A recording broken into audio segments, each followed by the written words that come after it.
Good afternoon. Where are you listening to me from? This is a call for the crazy ones. Yes, definitely. This is a very important call for all those individuals who are patiently waiting out there in the deep shadows. Good afternoon to everyone. Where exactly are you listening to me from today? This is a heartfelt call for all the people who have been patiently waiting in profound silence, those individuals who have been quietly saying to themselves, for the very first time, today, I can genuinely say with immense gratitude, thank you so very much because someone truly understands me now. I honestly thought I was the only one who spoke and felt this particular way. I truly believe I was the sole person who was completely out of control of their own emotions and thoughts. The black sheep. And today I want to tell you that yes, it is like that. But it doesn't mean there's something wrong with you. It means you think differently, you act differently, and you've kept quiet. You've been unjustly silenced for daring to think differently.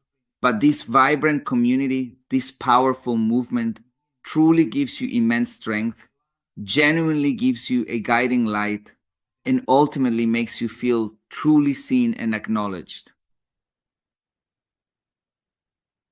To say for the very first time in my life, I truly and deeply believe with all my heart that I am unequivocally already on the correct and most suitable path for me. And that, in essence, is precisely what the philosophy and practice of chaotic leadership is fundamentally all about, guiding individuals towards their true potential. That's what it's about.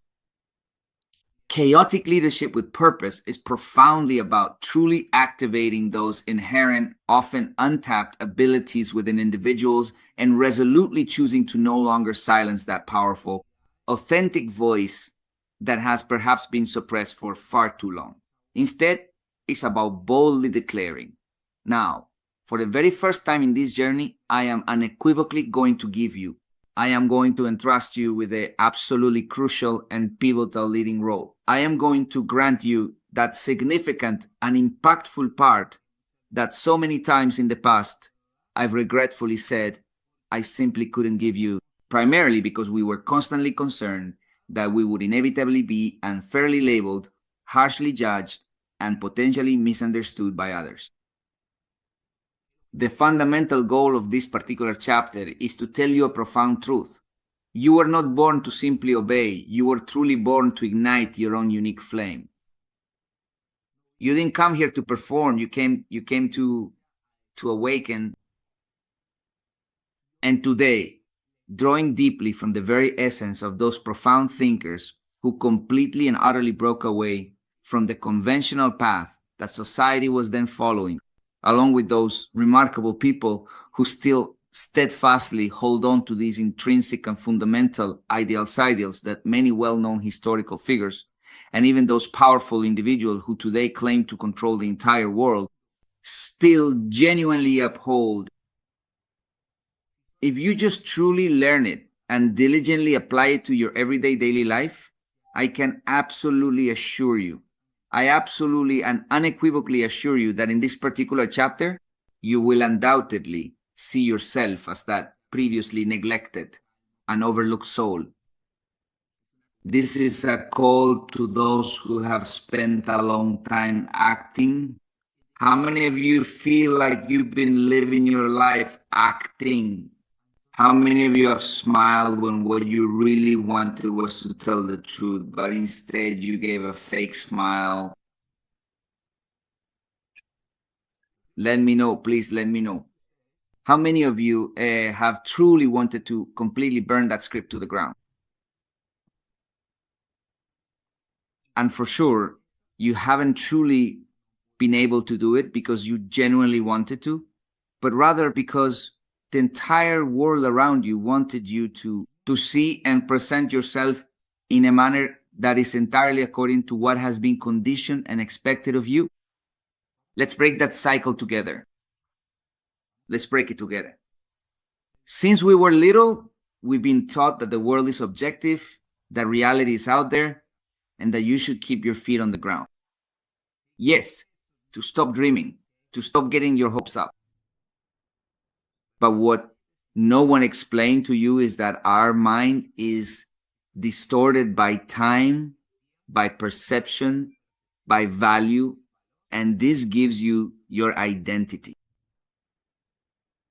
Just as the particles in the air change, as everything around you changes, it is seen in a certain way, and that's what you believe, that that's real life, and that's it. And this is just a reflection of what the world wants to see in you. What I'm telling you right now is very deep, so don't get lost. Stay calm. Stay on the path. Stay on the path. Let's talk about the radical decision. We've been talking about how you live in a reality that isn't real, that you live conditioned, that you live controlled. Okay, the problem has been identified, but now we need to act. And for this, it's not just about making a decision, but about making a radical decision. And doing it might sound very simple in my words, but it's not like that. Doing it involves a responsibility after the action and a way of continuing to act according to that same principle. Because you can make a decision. Look, let me give you an example. And here's a significant bit of my personal story and a comprehensive bit of my heartfelt testimony about precisely what I experienced. And ultimately, what truly put me in the unique position I'm in right now, speaking directly to all of you. When I was actively working in the United States Air Force, I genuinely felt like I was slowly dying inside.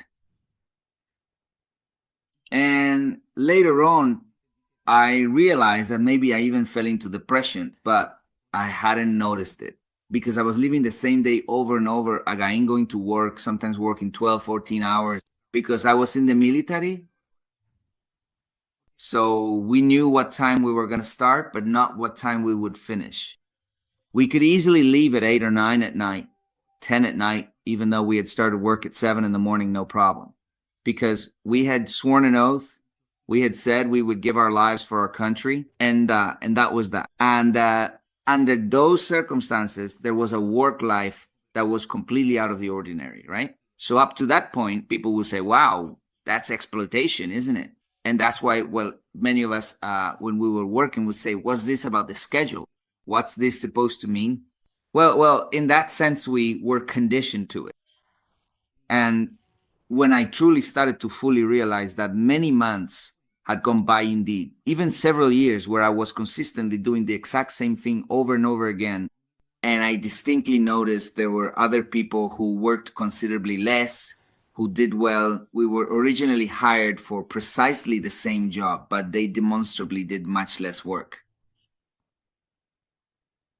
I saw that they did less. It was that simple. And yet they were paid the same. So I thought, wow, that means I can do less and still get paid the same. Perfect, no problem. So I started doing the bare minimum, the absolute minimum, right? Sometimes I wouldn't even do anything.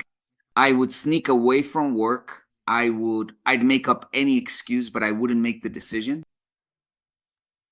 I knew I was in a considerable amount of trouble because when you are doing things that are fundamentally wrong, well, it becomes quite obvious, doesn't it? It's clear that there are people giving their best effort and others who aren't. But I understood. I thought, well, if I do less, I'll still get paid. That's it. And I completely adopted a mediocre attitude. And that's how I spent at least 3 years. About 3 years hating my job. I let myself be completely conditioned. They told me that the closest thing to being a pilot was to be a mechanic. So I became a mechanic, but it wasn't what I liked. Still, I did it, and some days, well, I conditioned myself to do that job. Other days, I wasn't really there. My mind was somewhere else. But little by little, I started to cultivate it. Yes, some time went by. Those 3 years passed with me completely lost. I would leave work and just wanted to lose myself because I suffered. I agonized every time I went. I don't know if it's ever happened to you, but it happened to me for 3 years.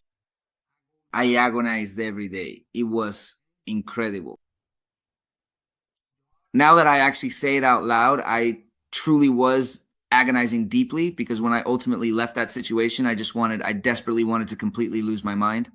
I lost it profoundly in excessive alcohol consumption. I lost it by engaging in various other activities, other regrettable things that I honestly don't even want to remember or recall today.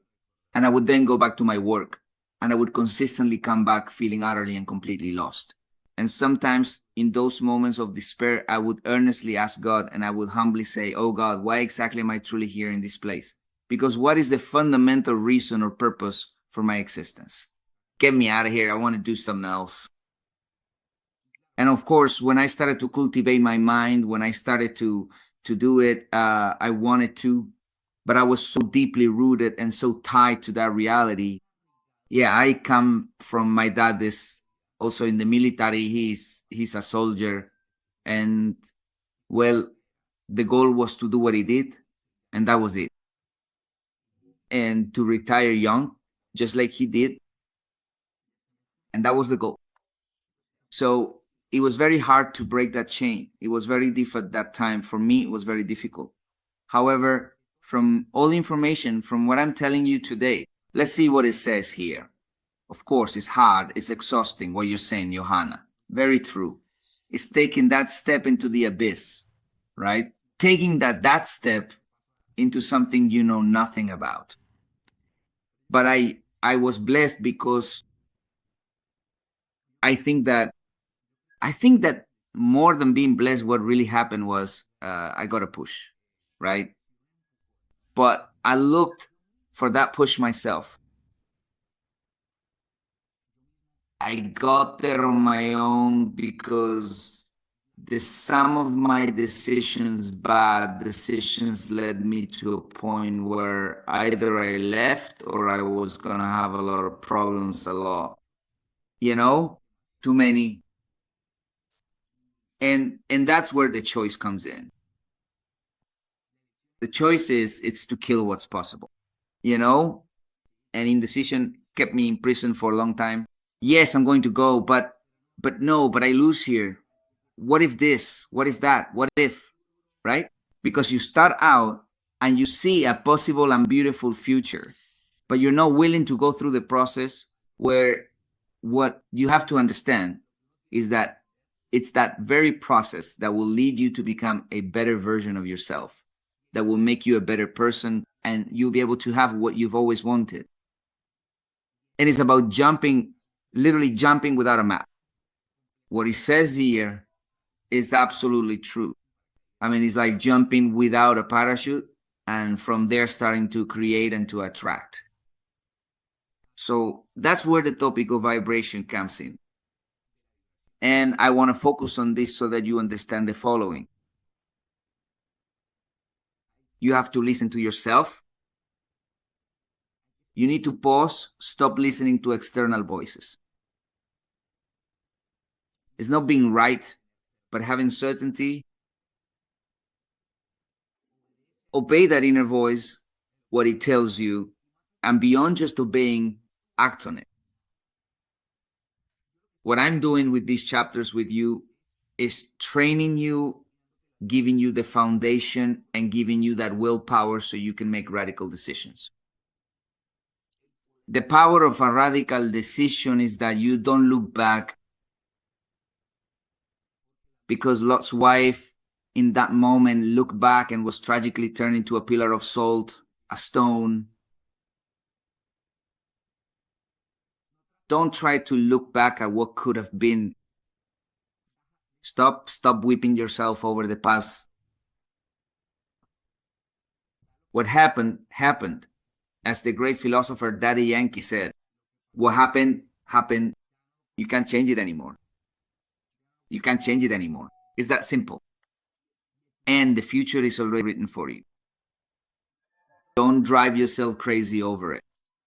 So there's a saying that goes, but I shape my own future and I shape what I do. Yes, that's true. But your heart, it's already written, it's already set.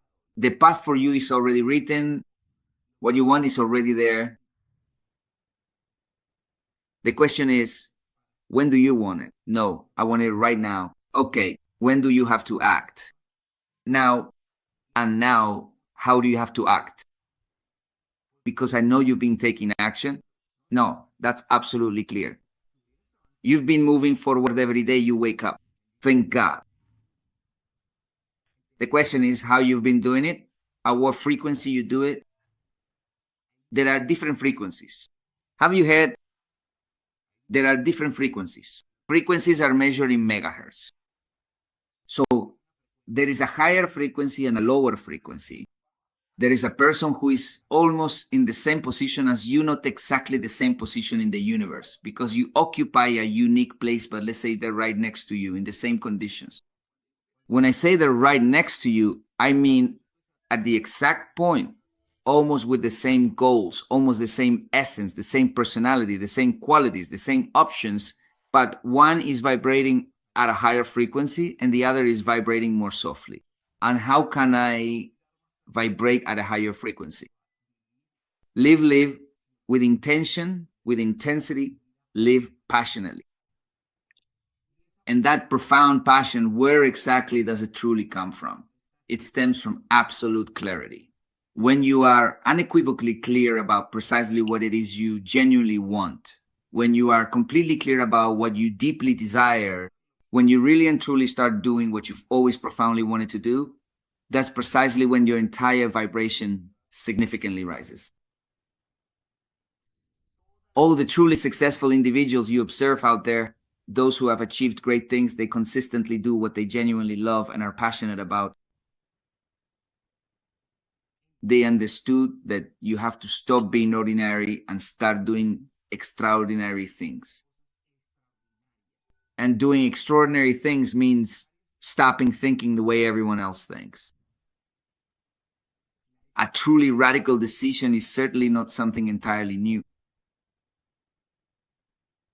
It's the revenge of your true self that lives within you, the one you definitely haven't been able to express.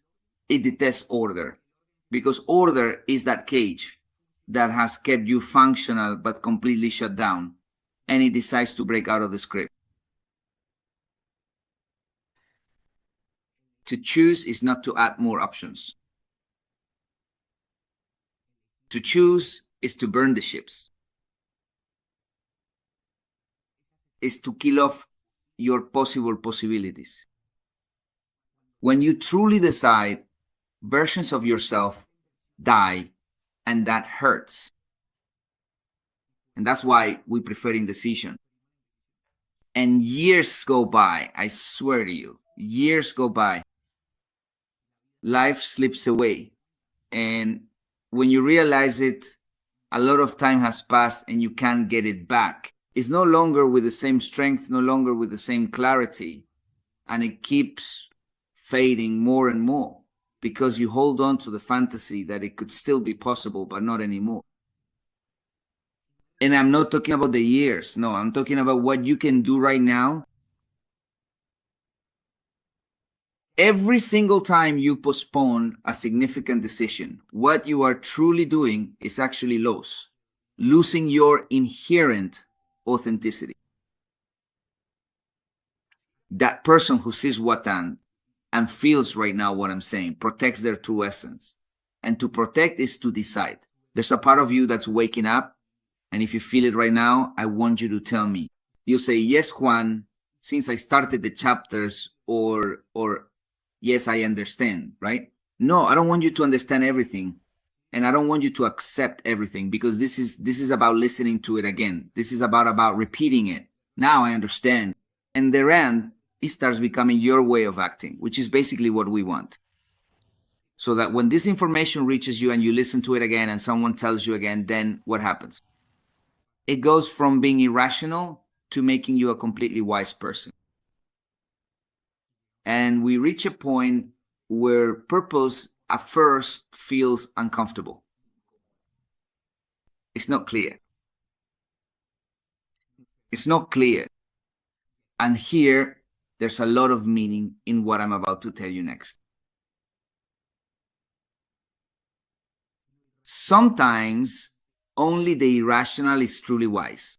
I don't know if it's ever truly happened to you, but sometimes it genuinely feels like absolutely everything in the entire universe falls perfectly into sync. Even the subtle music playing softly in the background starts to gradually join in with the grand orchestra you are skillfully conducting at that very moment, right? Well, that's not just a coincidence. That means you're vibrating at a high frequency, that you're acting the way you should. And emotionally, the profound truth starts to truly align, and the human mind meticulously processes it. The mind fully understands it. That's precisely when that remarkable art appears, the intricate art of making well-considered and impactful decisions. And that's when you often hear people say, wow, that person is really lucky. That person really, like, everything they do turns out amazing for them. I want to pause here. I want to pause on purpose because that's really where everything you do comes from. I want to tell you the truth. Every person listening to me right now, every person, this chapter will be complete. Listen to me very carefully. The whole chapter, I've only given you just a few brush strokes of the chapter so far. Remember that this is a book we are writing, and this book goes from chapter 1 to chapter 30. But chapters 29 and 30, we write together at the military camp. Listen very carefully to what I just told you. If you still haven't signed up for the for the camp, now is the time to do it. And I'm letting you know 57 days in advance. 57 days. So there is no excuse to miss it. Not even if you're in Luxembourg. I don't know how it's going to be. I'm going to travel from Turkey to Bogota just to give you this information in person. What are you going to do? I'm going to travel 18 hours to give you the information firsthand. To wrap all this up, because with these chapters, what I'm doing is preparing you. That's why the one you have listed, the one you say, this person needs this information, you have to connect them to these chapters. And if you have to sit down with that person to listen to them, I mean, they're available on the YouTube channel, they're on iBooks, you have to listen to them one by one. And you'll start to understand, you listen little by little. I've only given you a few small brushstrokes of the chapter. This is much longer and deeper. Listen to this very carefully. Sometimes what seems irrational is actually the wisest thing. That's where the art of deciding without calculating comes in. Geniuses, all the people out there, all the leaders you know, all the big names you hear about, they don't decide. They simply acted. They acted according to the desire of their heart. Of course, they added information to it. I want you to understand the following. Listen very carefully to what I'm about to tell you. All theories, all information, everything you see in books once had a beginning. At some particular point in time, someone truly sat down, perhaps for an extended period, just to deeply think for many hours on end because they had absolutely no foundational understanding in anything whatsoever. Today, to write this book, I have drawn on the work of thinkers. I have added my feelings, my essence, my story, my experience. And that's why this first book is being written, called Chaotic Leadership with Purpose. But I started with a foundation. But think about it. Think about this. There was once no foundation. Someone just sat down to think. One day, someone began to carefully observe and study how the birds gracefully moved through the air. And he, despite being without any wings of his own, fully realizing that he was firmly on the ground and absolutely not designed by nature to fly, confidently declared one day, it is indeed entirely possible for a human being, for a person such as myself, to actually achieve flight. Even though I currently do not possess any wings, I truly believe I could fly. What exactly would happen? What incredible things would genuinely happen if I were able to fly? How incredibly fast could I possibly go? Years, decades, centuries for that thought to linger and linger, and to prepare the way, to pave the way. That's why when people say the Wright brothers were the ones who invented aviation or learned to fly. Number, they created the first 12-second flight, but they had a foundation. They had principles that led them and made them say, it's possible. And the flight happens. But the entire path behind was prepared and paved for them. Mind you, of course, I understand many had tried to do it and they are acknowledged and called the fathers of aviation. Because of course, it's obvious. They were the ones who achieved it. There were many people for a long time trying to accomplish it. But only a radical mind, a radical decision. One minds willing to risk it all. Minds and people willing to break the mold. Even though many had tried, even though they had heard of their failures, they never said, well, since others have already tried and failed, it's not possible. Number, they said, it can be done, and we're willing to die trying. That's what I'm talking about when I mention chaotic leadership. It's about the fact that despite setbacks, despite the wind being against you, understand this principle. If there is no headwind, you can't fly. Because it's the headwind that creates lift. When the air brushes against and precisely crosses an aerodynamic wing, positioned correctly and with a sufficient headwind, the phenomenon of aerodynamic lift, which is essential for flight, occurs. And that's why airplanes fly. Do you really see what I mean? Do you indeed realize that you truly need this crucial headwind? If there were absolutely no headwind, we simply couldn't fly at all. The issue isn't the wave. No. The point is that you need to learn how to surf that wave. If there are no waves, you can't surf. A surfer is a surfer because there's a wave. If the sea is calm, there's no way you can surf. Do you understand? Do you get what I'm saying? So the fundamental purpose, and this is precisely where absolutely everything truly lies and finds its ultimate foundation. The overarching purpose is the ultimate goal. Everyone, absolutely every person in the entire world dies having fulfilled their purpose.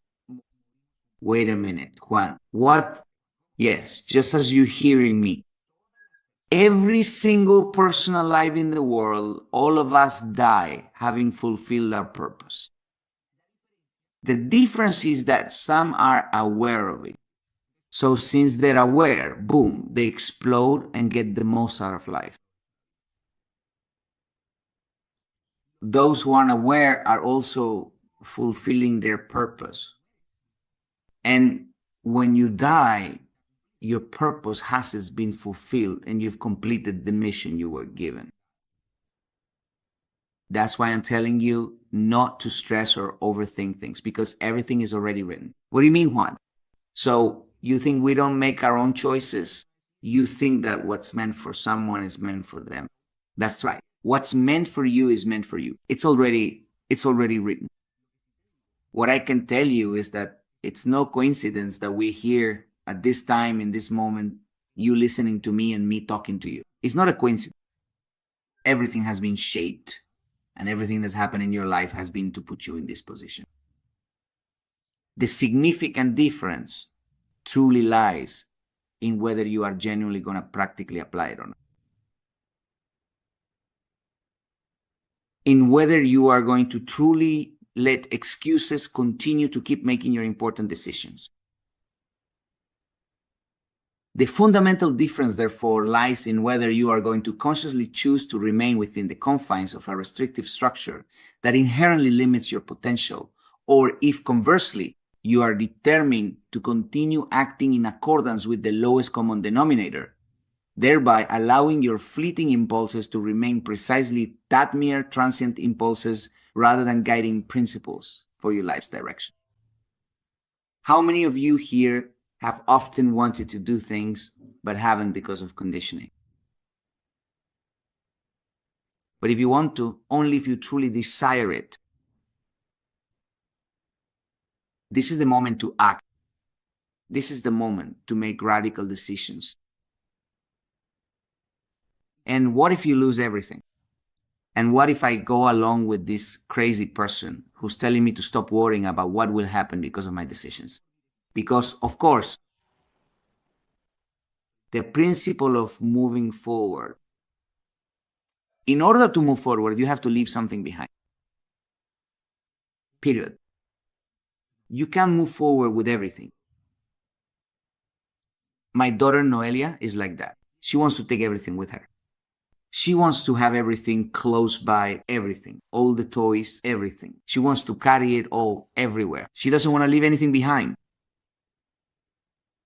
And little by little, things start to fall out of her arms because when she goes to grab something else, she drops something. And it's funny, but look at yourself. This is where I start to analyze. And that's exactly what happens to us. We don't want to lose this or that either, but we still want what's over there. It's that simple. So I wish to be that person I've always wanted to be, the one I've dreamed of. I have it visualized. But no, I don't want to lose the comfort I'm in. I know it's a crappy job where I am, but it's what puts food on the table. I mean, this time they're not toys. We're talking about basic necessities now. But yes, you have to give things up. You have to, instability will stay with you over time. Being an entrepreneur, stepping off the beaten path, seeking to go out and protect your essence, being able to do what you've always loved, takes you into an unknown world, and it's really scary. I understand you. It's really scary. I know what that's like. I understand what that is. And you're going to have to live with that for a very long time until you understand it, until you grasp it and realize that this is your life, that this is how it's going to be, that this is how it has to be. That's it? No, don't try to control it. Understand it. That's the way. That's why this movement is called chaotic leadership, because you're going to remain in chaos. You're going to have a lot of things you can't control, and you're going to have to accept it. I accept it now. That's life. That's how it works. Because if I wanted something normal, if I wanted normal, I wouldn't be here in Turkey. A long time ago, it's very uncomfortable. Too much. The language, the culture, it's uncomfortable. The schedule, damn, everything is different. My communication is still very rooted in my essence, in what I am. I work with Russians. I live in a country where they speak Turkish, and the only tool I have is English, which I still don't use 100%. It's tough, but I know that this discomfort is making me grow and is currently giving me the foundation and tools to reach the next level, which I still don't know what that level is, but I do know, and I'm completely sure that there will be another stage, that there will be another level, that there will be another moment. And at that moment, I want to have a movement. I want to have a community. I want to have something that supports me. I want to have something that makes me say, I won't be so lost anymore. Because sometimes when things fail, when they end, the only thing you want to know is that you're not alone. And that the people who were there weren't just there for money or for an illusion, but were there for an ideal. Because a person can die, because a business can end, but the ideal endures. In the year 1600, there was a man, a determined individual, who wanted to blow up the historic Parliament building in London. He didn't succeed, but his story lived on, because today, even now, there are people who still think like he did. Neither bad nor good. I don't want to know whether he was right or not. What I do want to tell you is that 150 years have passed. Almost we're already heading into the 5th century. 4 centuries have gone by, and there are still people. There's even a movement now. I'm not going to tell you the name but there is a movement that still follows that ideal and that essence. And many things changed from that moment on. Even though he didn't achieve his goal, there were changes. And those changes still remain today and are positive, very positive. Ladies and gentlemen, I hope you enjoyed this session. I'm going to wrap up. Thank you very much. The fundamental essence of what is profoundly happening right now in this particular and significant space is entirely based upon the concept of not being brave at all. It's truly about stopping the complete and utter avoidance of the inevitable consequences that are bound to occur. Your soul has already chosen. It's your body that doesn't want to accept it. And stop being the water that extinguishes all possibilities. You must be the fire that remains untamable. Ladies and gentlemen, if you've made it to this point, to this very minute of this episode, I thank you, I congratulate you, I acknowledge you. But beyond that, I truly want you to get completely ready. Because if you've found what you've heard so far to be genuinely interesting and captivating, I'm just going to leave you with the intriguing title of the very next chapter, which is chapter 6. Because yes, remember, on Mondays and Wednesdays at 6 in the morning, we'll be doing this at 6 in the morning and 10 at night, Colombia time, live and direct for you. These episodes will be available on the iBooks channel and on YouTube so you can study them. However, we are live on Mondays and Wednesdays at 10 at night and 6 in the morning, Turkey time, 10 at night, Colombia time, and on Saturdays at 10 in the morning, Colombia time, which is 6 in the evening, Turkey time, okay? The 6th episode is titled, "The Comfort Zone is an Elegant Cemetery." Many of the things said from one episode to the next include parts from the previous one, In other words, things are repeated to reinforce the concept, but each time a little more is added, a little more. For example, in this one, we talked about the power of radical decision. In the previous one, we were talking about the illusion of control. Control. Here, the key word is control. The other is decision, right? In the previous one, we talked about fear, right? Before that, we talked about the cage. And in the very first one, we laid out the essence of what we're building, which is chaotic leadership with purpose, okay? Every single episode has and carries with it a central idea. You may not hear it directly, but behind it, there's a person, there's a way of seeing things, and there are examples and stories that surround it and help you learn it in more detail, okay? So, welcome everyone. Thank you very much. See you at the camp from the 29th of August to the 1st of September. Just so you know, if you're listening to this information on iBooks, you missed it. But don't worry, we'll keep moving forward. Look for us. Because we're creating a movement, and this movement is called Chaotic Leadership with Purpose. It's not a team, it's not a religion, it's an ideal. The ideal will transcend even when we disappear. I hope and wish that these digital tools have lasted so long that even after I have left this world, you continue to listen to me. A special greeting, take care, all the best. See you soon. Bye-bye. This was Juan Manuel Jimenez speaking, creator of abundance, prosperity, and wealth. creator of wealth, abundance, and prosperity. Take care. See you soon. Bye. All the best. Bye-bye.